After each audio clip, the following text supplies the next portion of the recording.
Olá, muito boa noite para você. Mulher é violentamente agredida pelo ex-companheiro com barra de ferro. Com o crescimento de casos da doença, aumenta a procura por vacina contra a dengue em Patos de Minas. E você vai ver também. Programa Aedes do Bem deve ser implantado em bairros com maior número de focos do mosquito.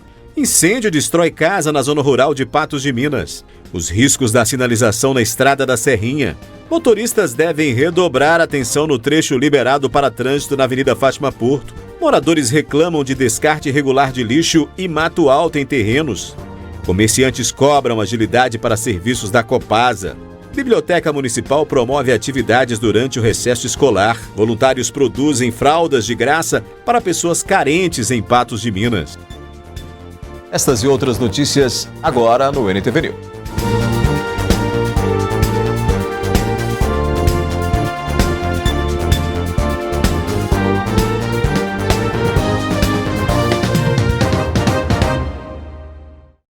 A gente começa essa edição mostrando que uma casa na zona rural de Patos de Minas ficou destruída após incêndio. Apesar dos muitos prejuízos, ninguém ficou ferido. A casa fica na zona rural de Patos de Minas, na fazenda Brejo Comprido. Militares do Corpo de Bombeiros foram acionados no início da madrugada desta quinta-feira, mas quando chegaram ao local, encontraram a residência em chamas. O imóvel de 60 metros quadrados ficou destruído. Ninguém ficou ferido. Na madrugada desta quarta-feira, uma mulher de 30 anos foi violentamente agredida juntamente com a filha de 13 anos de idade no interior de sua residência pelo ex-marido, que está sendo procurado pela polícia. Maria José da Cruz, aqui no Alto da Serra, foi onde tudo isso aconteceu. O ex-marido invadiu a residência da sua ex-companheira após pular o muro e entrar pela porta da sala. Ela então percebeu a entrada dele e solicitou que ele saísse.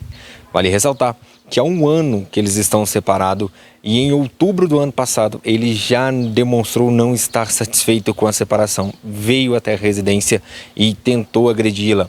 Ela chamou a polícia prendeu por esse homem de 30 anos, mas ela optou por não representar contra ele, né? Não tendo aí nenhuma medida protetiva contra esse homem de 30 anos. A vítima, então, na noite dessa quarta-feira, ele voltou novamente, o autor desse fato, voltou novamente à residência dela, quando ele entrou na casa dela e ela solicitou com que ele saísse. Ele, de prontidão, falou que iria sair.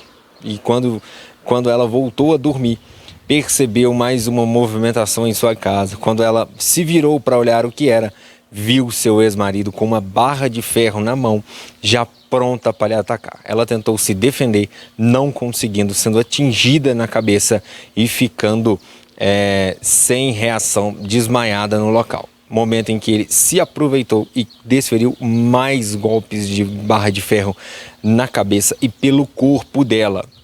Momento que, quando ela conseguiu acordar, ela gritando por socorro, a sua filha de 13 anos que estava no local acordou bastante assustada e pegou um martelo daqueles que se usa em casa para poder amaciar uma carne e acertou o ex-companheiro, né, da sua mãe, que acabou deferindo um golpe, né, na cabeça dele, e ele ficou com um corte na cabeça. Ele então utilizou após agredir essa menina que tentou se defender a mãe, ele então utilizou desse martelo para poder continuar a agressão à mãe. Logo após acabar com essas agressões, ele ainda tentou deixá-la cega, colocando os dois dedos indicadores nos olhos dela.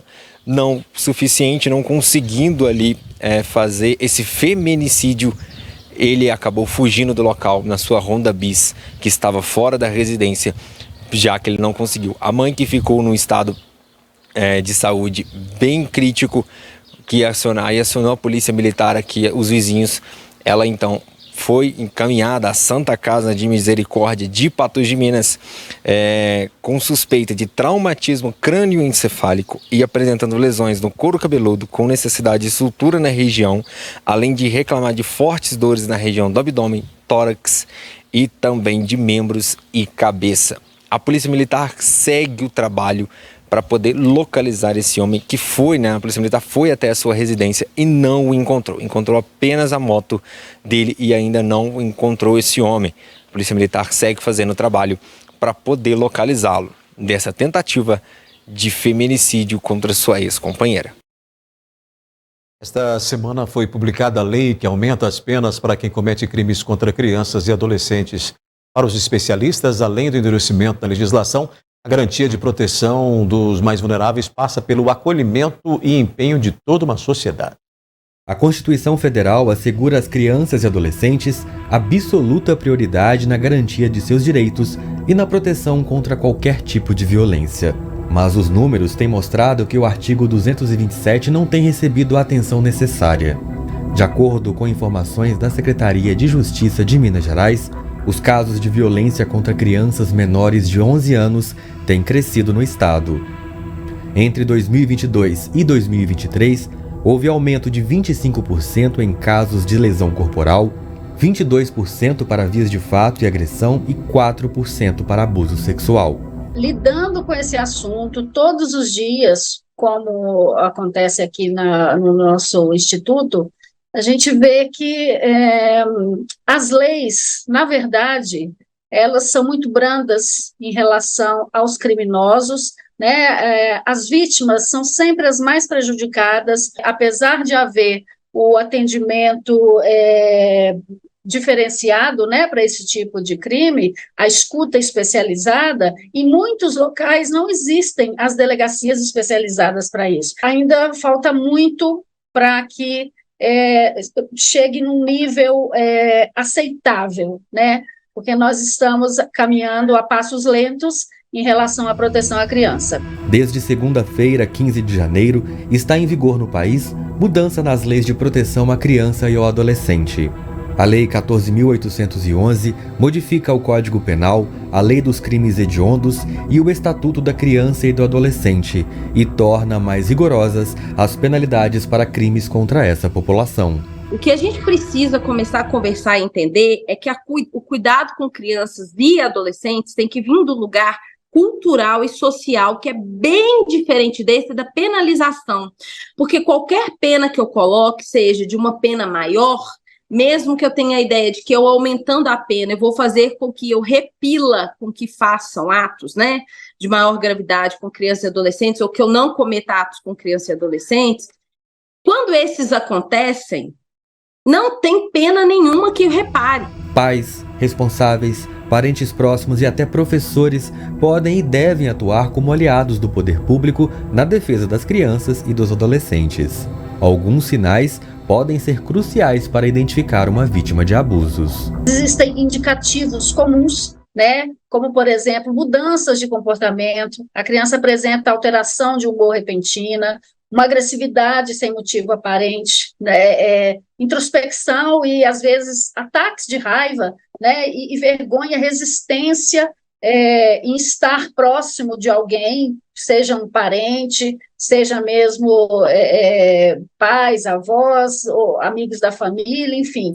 A criança, ela tem essa resistência em estar perto dessas pessoas. E muitas vezes ela apresenta uma rebeldia, que até então ela não tinha, um retrocesso até e passa a ter comportamentos infantilizados. As leis mudam e se atualizam no decorrer do tempo, mas o foco precisa estar na prevenção. Quem está cometendo esse tipo de dano, de crime, ele não tem ideia da pena que ele vai pegar, ou do que isso possa significar.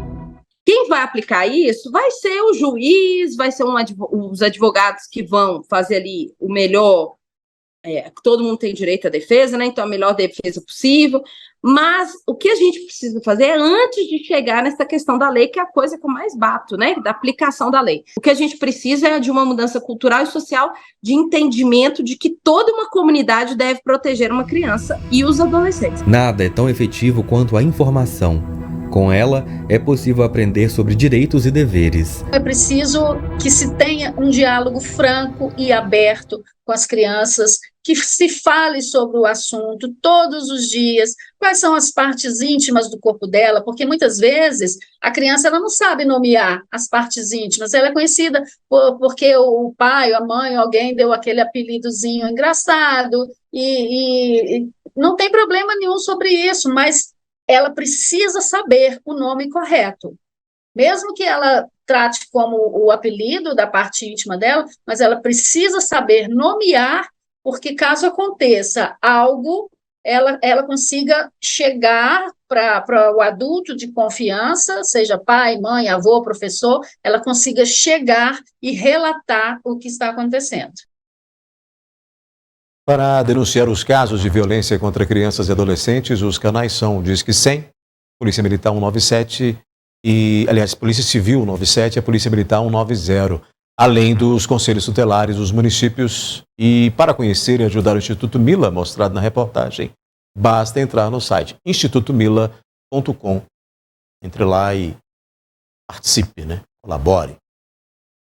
Depois do intervalo, os riscos da sinalização na estrada da Serrinha. E motoristas devem redobrar atenção no trecho liberado para trânsito na Avenida Fátima Porto.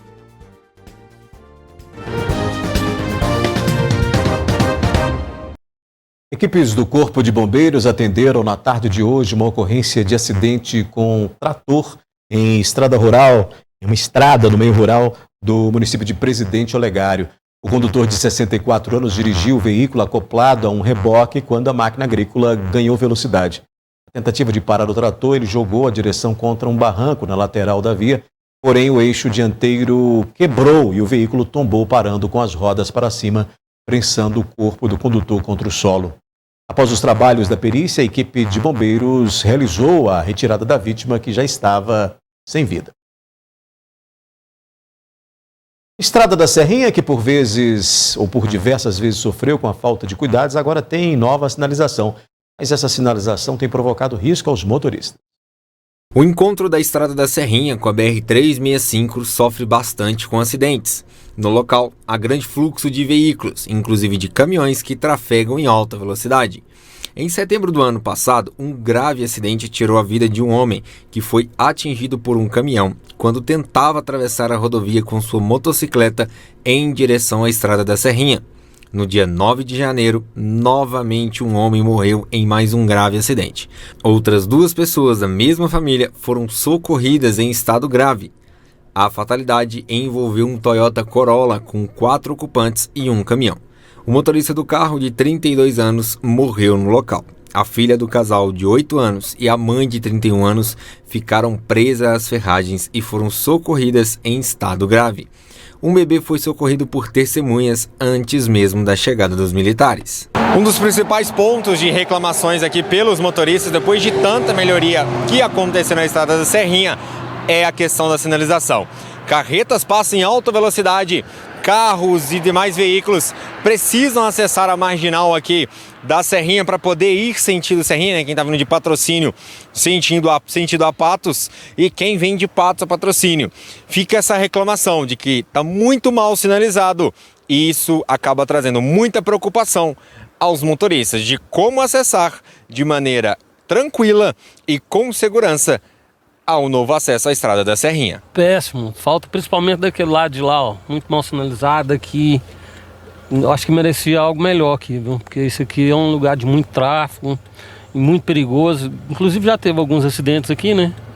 Eu acho que deve melhorar bastante aqui. Outros motoristas que não quiseram gravar a entrevista disseram que a situação nesse encontro da Estrada da Serrinha com a BR-365 tem se tornado uma preocupação, pois ainda necessita de melhorias na sinalização. O trânsito na Avenida Fátima Porto foi liberado depois da conclusão da obra de canalização. Mas o motorista deve redobrar a atenção na via, pois ainda há problemas como buracos e material que sobrou do serviço. O trânsito na Avenida Fátima Porto, entre a Rua Guaraci e o prolongamento da Avenida Paranaíba, está liberado nos 2 sentidos desde o dia 10 de janeiro. No entanto, a pista está irregular e os motoristas devem redobrar a atenção. Para o publicitário Cláudio Eduardo, a liberação já é um alívio e tanto. Já ajuda bastante, né? Agora ficou bom, né? É o que mais nós estávamos precisando aí, para ter acesso nas empresas aqui, tá tão difícil, né?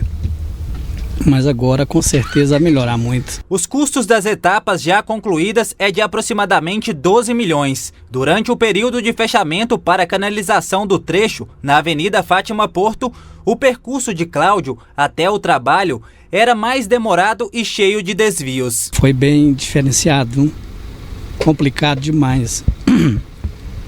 Principalmente porque você teria que fazer muito percurso aí que não estava no programa, né? Aí você tem que desviar demais, aí... Mas a gente teve a parceria com o pessoal aí e a gente não pode desanimar, né? Outro setor bastante afetado pelo fechamento no trecho, em fevereiro de 2023, para a realização das obras, foi o comércio na região. Carlos Luiz é administrador de uma concessionária que fica na avenida e sofreu com a interdição. Foi muito complicado, porque além de ter interditado a rua, então não tinha movimento, tirou todo o movimento aqui da loja. E mesmo os clientes que às vezes a gente conversava pela internet, eles não conseguiam ter acesso aqui à avenida. Então acabou que prejudicou muito as vendas aqui da loja. A liberação da via já melhorou para Carlos Luiz e outros comerciantes da região. No entanto, para ficar perfeito, o administrador aguarda a pavimentação da via, que deve acontecer após o período chuvoso, segundo nota da Prefeitura Municipal. Melhorou bem, só porque ainda tem que terminar essa questão do asfalto aí, porque tá uma poeira que a gente não adianta nem lavar os carros, né? A gente lava de manhã à tarde, os carros já estão sujos. Como que a gente vai mostrar um carro para o cliente e o carro todo sujo? Então tá muito complicado.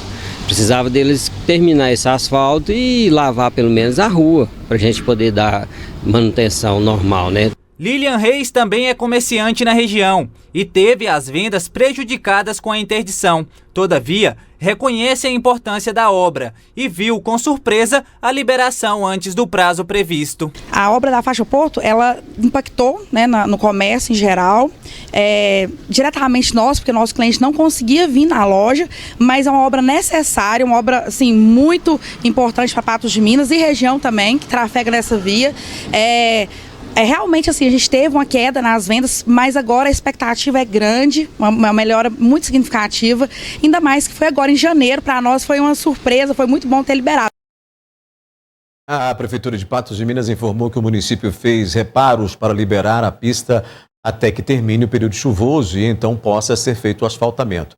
A nota confirma que a pista está sim irregular, o que é natural após as intervenções. Por isso é sempre feito o alerta para os motoristas trafegarem com atenção redobrada nessa região. E diz ainda que equipes da Prefeitura estão atuando constantemente para manter o trecho em condições de trafegabilidade. A seguir, moradores reclamam do descarte irregular de lixo e mato alto em terrenos e comerciantes cobram agilidade para serviços da Copasa.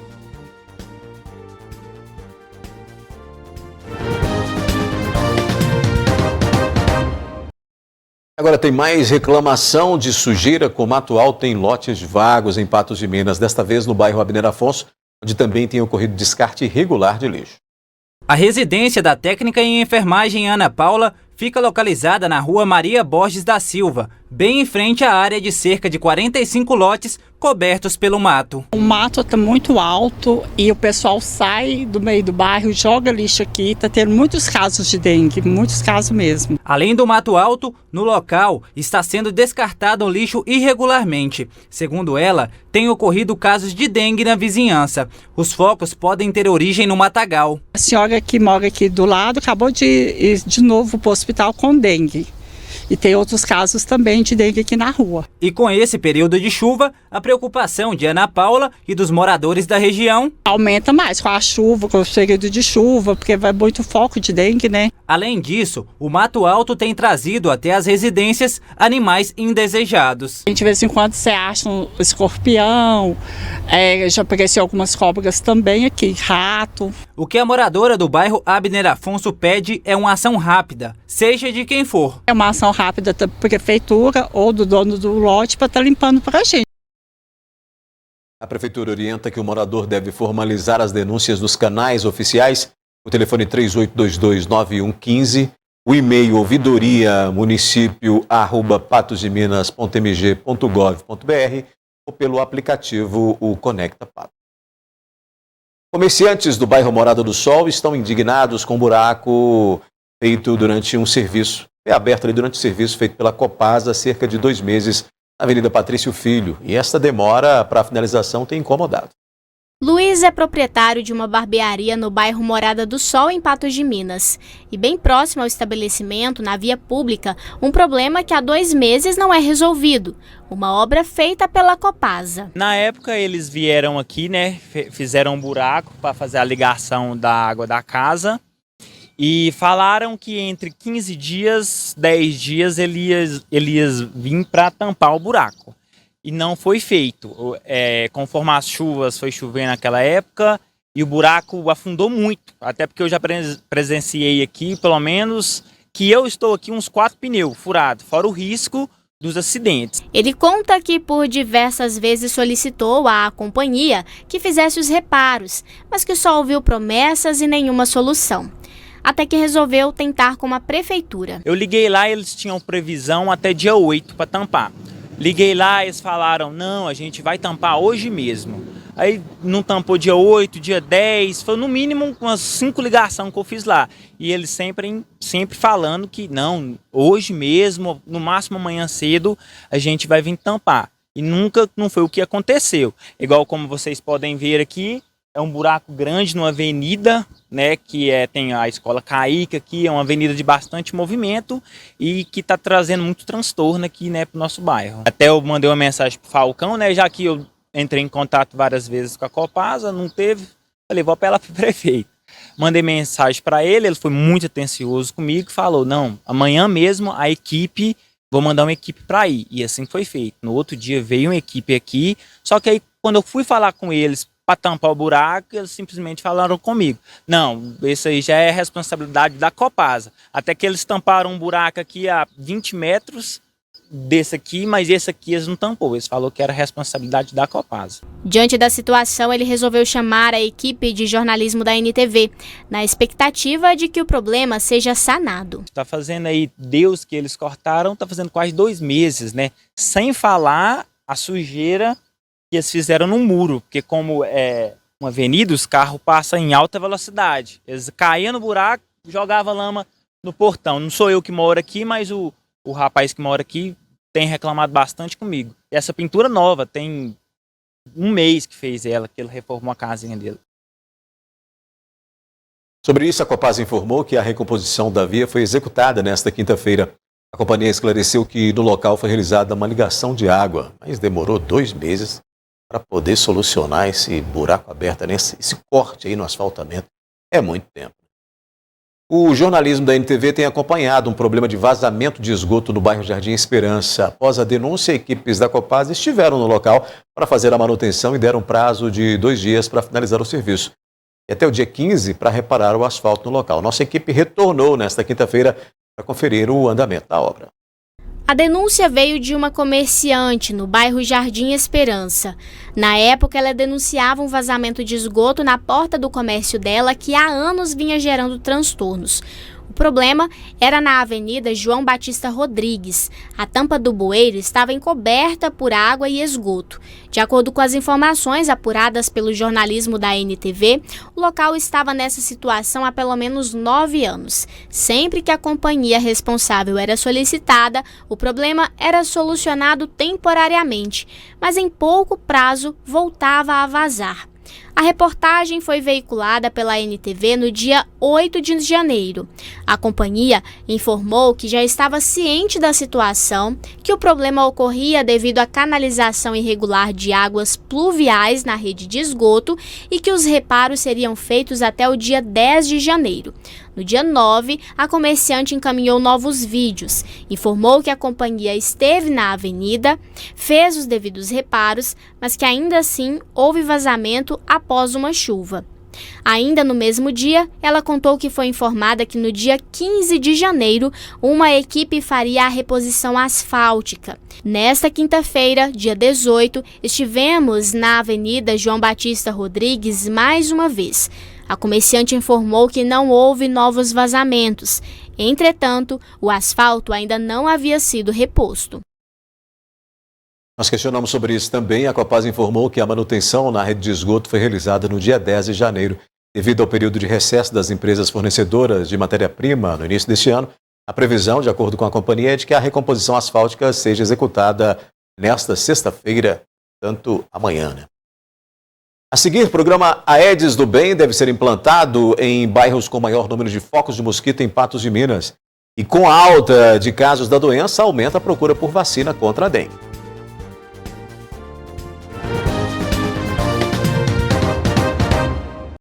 Ontem Ontem nós mostramos aqui no NTV News uma denúncia de negligência médica na saúde pública de Patos de Minas. Wilson Pedro de Oliveira, ele reclamou do atendimento recebido na unidade de saúde do bairro Brasil e também se queixou da demora para conseguir um procedimento cirúrgico. Por meio de nota, nesta quinta-feira, a prefeitura disse que o paciente foi diagnosticado no dia 4 de janeiro de 2023 com uma hiperplasia de próstata. Foi feita então a prescrição e referência à urologia para os procedimentos. Nessa oportunidade, de acordo com o texto, foi solicitada a biópsia. Em 5 de maio do ano passado, o paciente foi atendido pela urologia, levando o resultado do exame. Contudo, conforme o município, ele não deu seguimento ao tratamento e, por isso, perdeu o vínculo com a rede. Ainda conforme a nota do município, nesse período, Wilson consultou na rede privada, retornando à atenção primária à saúde em dezembro de 2023. Na data, estava em uso de uma sonda vesical de demora a 30 dias. O paciente apresentou solicitação do médico da rede particular do procedimento cirúrgico endoscópico para tratar, então, essa hiperplasia benigna. Conforme a prefeitura, Wilson estava assintomático e com sonda vesical de demora normal. Na unidade de saúde, ele foi referenciado novamente para a urologia. O texto diz ainda que no dia 3 de janeiro, o paciente esteve novamente na unidade de saúde para pedir informações sobre a consulta com o especialista e solicitar a troca de sonda, quando foi agendada uma consulta com o médico generalista da unidade no dia seguinte. O paciente retornou à unidade, passou pelo médico e foi realizada então a troca da sonda. Conforme o município, durante a passagem desta sonda, o paciente não teria relatado sintomas. No procedimento é feita a introdução de 10 ml de água e naquele momento em que o paciente se queixou de dor local e sangramento. Foi feita então a avaliação médica de imediato e o Wilson foi encaminhado à UPA, onde fez exames laboratoriais e medicado com analgésicos. A nota da prefeitura diz também que não há no prontuário dele nenhum encaminhamento para o Hospital Regional Antônio Dias quando assistido na UPA. O paciente segue aguardando um novo atendimento com um especialista e não há ainda encaminhamento, segundo a prefeitura, para uma cirurgia pela rede municipal de saúde. Patos de Minas entrou em estado de alerta para a possibilidade de uma nova epidemia de dengue. Entre as ações previstas para as áreas com maior incidência de focos está o projeto Aedes do Bem. De acordo com os dados da Vigilância em Saúde Ambiental, o cenário nestas primeiras semanas de 2024 com relação à dengue é preocupante. A situação é bastante crítica em Patos de Minas. Nós fizemos o levantamento do índice rápido para o Aedes aegypti, nós estamos com 5,9, é um alto risco. E comparando as duas primeiras semanas epidemiológicas do ano de 2023 com 2024, é assustador. Em 2023, nós tivemos 81 casos notificados e até o momento nós já temos, nas duas primeiras semanas epidemiológicas, nós já temos 143 casos. Alarmante, e nós temos aí uma previsão de 15 mil casos para Patos de Minas. Eu convoco a toda a população que, se nós não nos unirmos, as questões vão ficar extremamente graves, né? Nós não temos leitos para todos. Se a dengue agrava, é preciso internação, né? Mas se a dengue com sinais menos graves, a gente consegue fazer hidratação em uma poltrona, mas não queremos é que as pessoas se adoeçam. Uma das ações a ser implantada no município é o projeto Aedes do Bem. O Aedes do Bem é uma nova tecnologia de controle biológico que nós estamos trazendo para Patos de Minas, né? Patos de Minas vai ser pioneiro aqui na região da introdução desse mosquito modificado, que vai auxiliar no combate, né, na proliferação da fêmea, que é quem transmite todas as arboviroses, que é a febre amarela, que é a chikungunya, que é a zika vírus e que é a dengue. O projeto inicialmente será implantado nos bairros com maior índice de casos de dengue. E vale reforçar que, apesar da nova tecnologia, os cuidados para prevenir a proliferação do mosquito ainda são os métodos mais eficazes a curto e longo prazo. É um projeto piloto nesse momento no bairro Nossa Senhora Aparecida e no Jardim Esperança. São os bairros mais críticos para a nossa cidade. Desde sempre, né, todas as epidemias começam nesses dois pontos, são mais críticos. Então eu chamo todos esses moradores, né, todos os residentes desses dois bairros, para que cuidem das suas residências, para que elimine os seus criadouros, principalmente, gente, tambores acumulando água. Ele está sendo o vilão de tudo, né? Você pode perder uma pessoa que você ama acumulando uma água. Então, assim, acumule de forma correta. Acumule, utiliza água, lava, higieniza esse tambor, faça asepsia com a água sanitária, que todo mundo tem, mas não adianta só jogar água sanitária. É preciso lavar, escovar as paredes e garantir que eliminou os ovos. Outros vilões também são os bebedouros dos animais, né? Os pratinhos novamente, os frascos e os vasos. Vamos tomar, né, ciência de tudo isso e observar e eliminar todos esses focos das suas residências. São aquelas medidas que todo mundo já conhece para poder prevenir o aparecimento de focos da dengue em casa, nos lotes ao lado. Enfim, se todo mundo der uma olhada com carinho, né? Gastar ali 10 minutinhos do seu dia, da sua semana, para limpar essas, evitar que essa água acumulada fique por ali, a gente vai ter um número ainda menor aí de casos. O problema é que esse ano nós temos aí a previsão de uma epidemia pior do que a do ano passado, né? Mas olha só, com o aumento dos casos de dengue em Patos de Minas, a procura pela vacina contra a doença cresceu consideravelmente. Em alguns laboratórios e clínicas chega a faltar doses. A vacina da dengue, conhecida como Qdenga, foi aprovada pela Anvisa, a Agência Nacional de Vigilância Sanitária, em março de 2023 e desde julho já está disponível em clínicas privadas. Ela induz o organismo a produzir anticorpos contra os 4 sorotipos da dengue. Então, muitas pessoas não sabem, mas existem 4 tipos diferentes da dengue, tipo 1, 2, 3 e 4. E a vacina tem essa capacidade de estimular o organismo a produzir a própria defesa.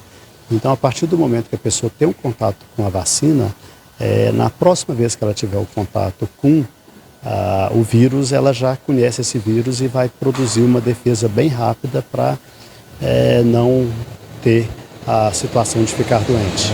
A Qdenga pode ser aplicada em pessoas de 4 a 60 anos de idade para prevenir a dengue, independentemente da exposição anterior à doença e sem necessidade de teste pré-vacinação. Essa nova vacina ela é produzida pelo laboratório Takeda do Japão e a recomendação é que sejam aplicadas 2 doses, um intervalo de 3 meses entre as doses. Ou seja, a pessoa toma uma dose nesse momento, né? E 3 meses depois ela toma a segunda dose, tá? Até agora não foi demonstrado a necessidade de tomar outras doses anuais ou de ficar fazendo reforços, tá?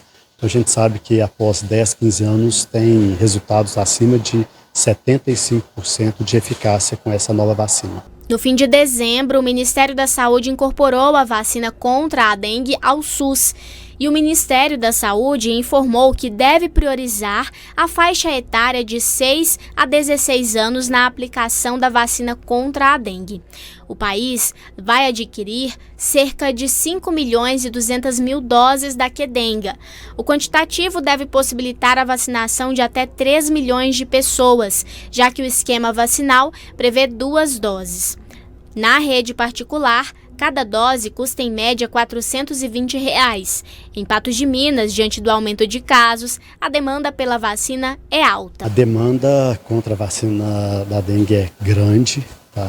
A gente chega às vezes até a ficar sem a vacina, porque teve um aumento muito grande, está tendo muito óbito e as pessoas estão se conscientizando que a vacina é a melhor solução para isso, né? A gente sabe que existem várias outras medidas, mas de eficácia tão grande que a gente consegue agir melhor seria através da vacinação. Ainda falando sobre saúde, no ano passado a hérnia de disco liderou entre as principais causas do afastamento do trabalho no Brasil. Algumas atividades estão mais propícias para essa doença. Segundo o Ministério da Previdência Social, mais de 2,5 milhões de brasileiros foram afastados do trabalho por razões de saúde em 2023.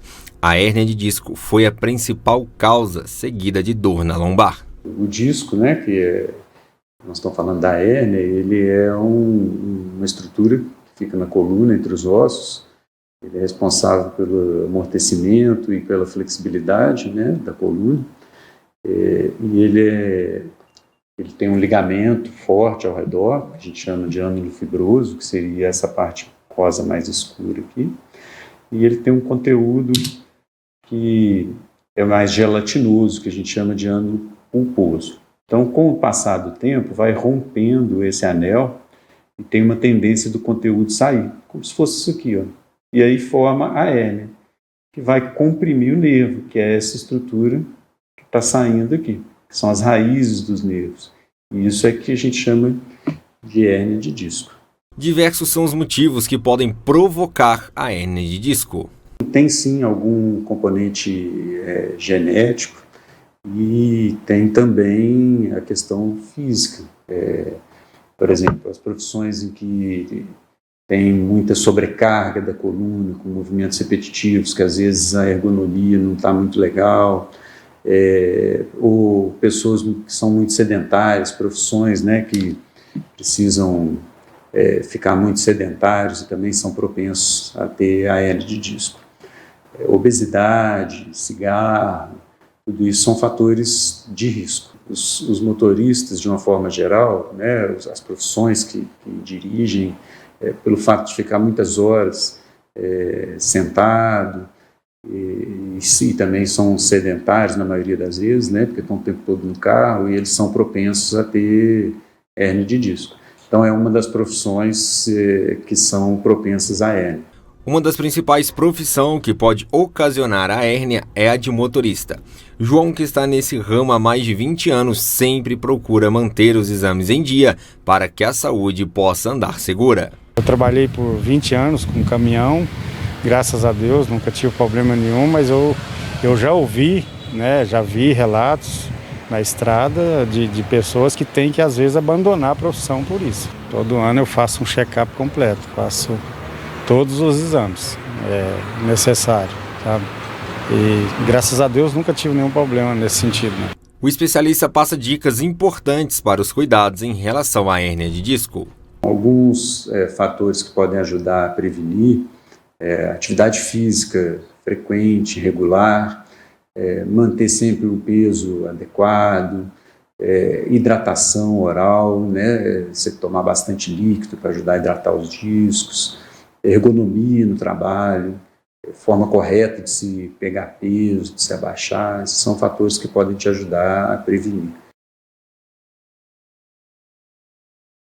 Depois do intervalo aqui no News, a Biblioteca Municipal promove atividades durante o recesso escolar. E você vai ver que voluntários produzem fraldas de graça para crianças carentes em Patos de Minas.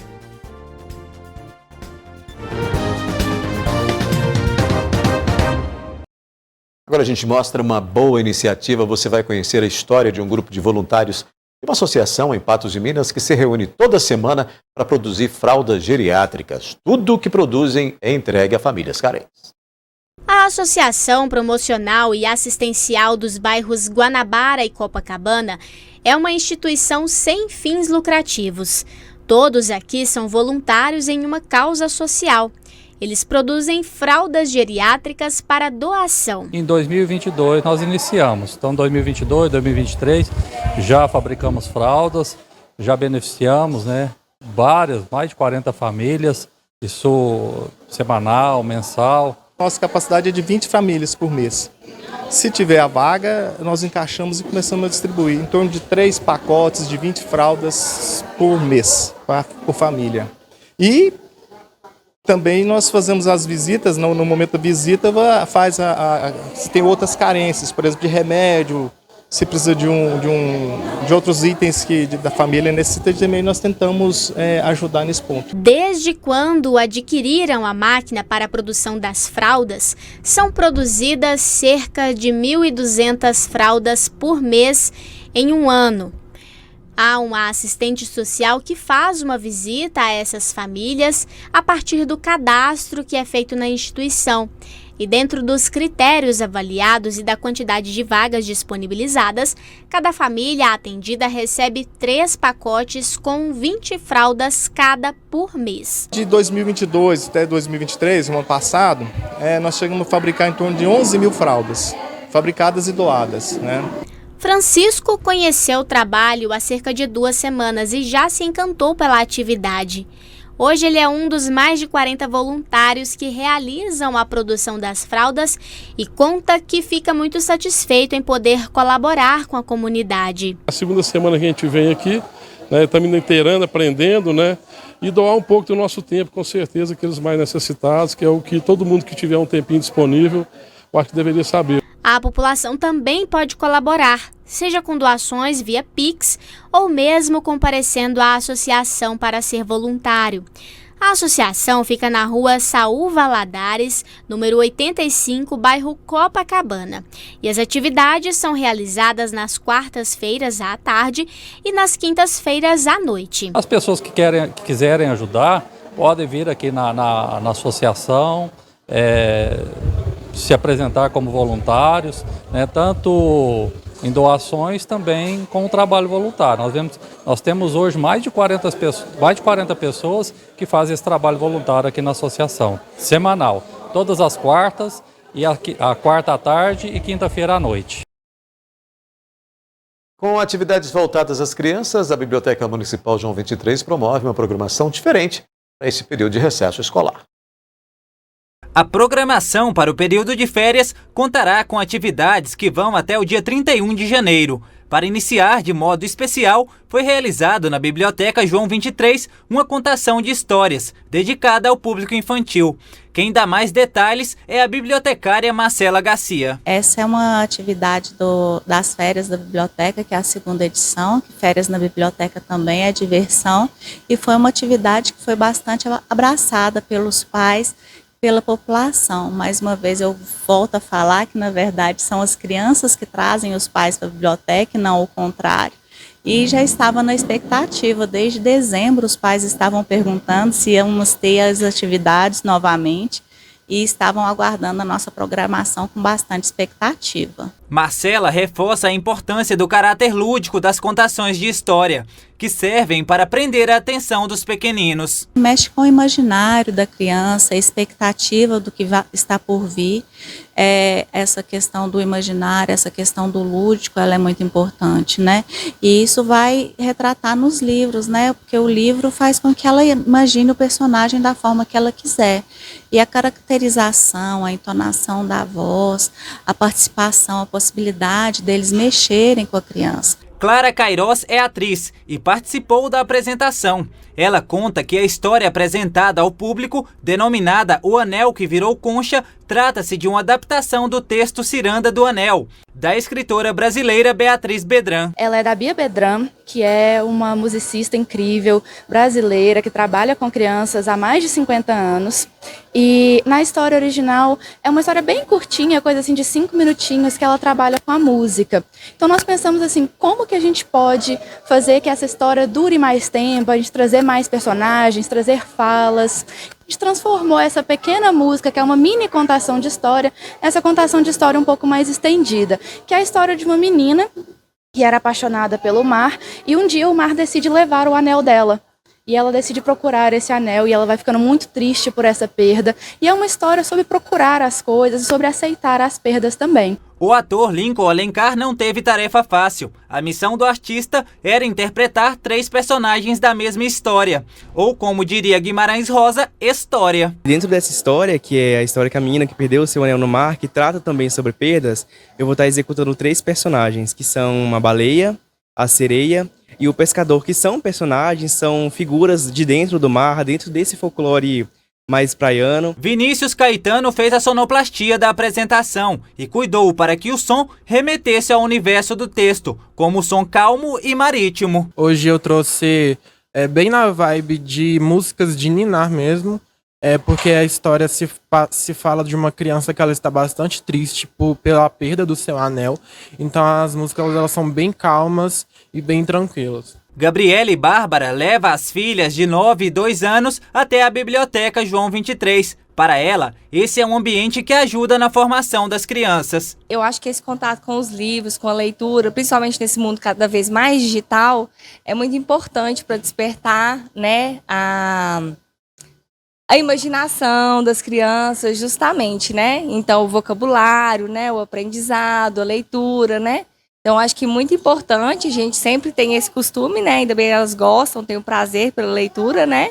E esses momentos de história que tem também. O ano passado a gente trouxe elas e novamente esse ano a gente está trazendo pela importância, né? Desse contato com a arte, né? Para o desenvolvimento da imaginação, elas gostam bastante.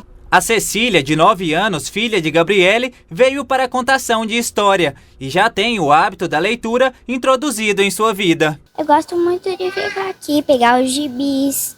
Eu gosto de ler, porque eu amo ler. Muito bom, né? Incentiva a leitura, é sempre importante. O NTV News volta amanhã. Obrigado pela companhia. Até lá.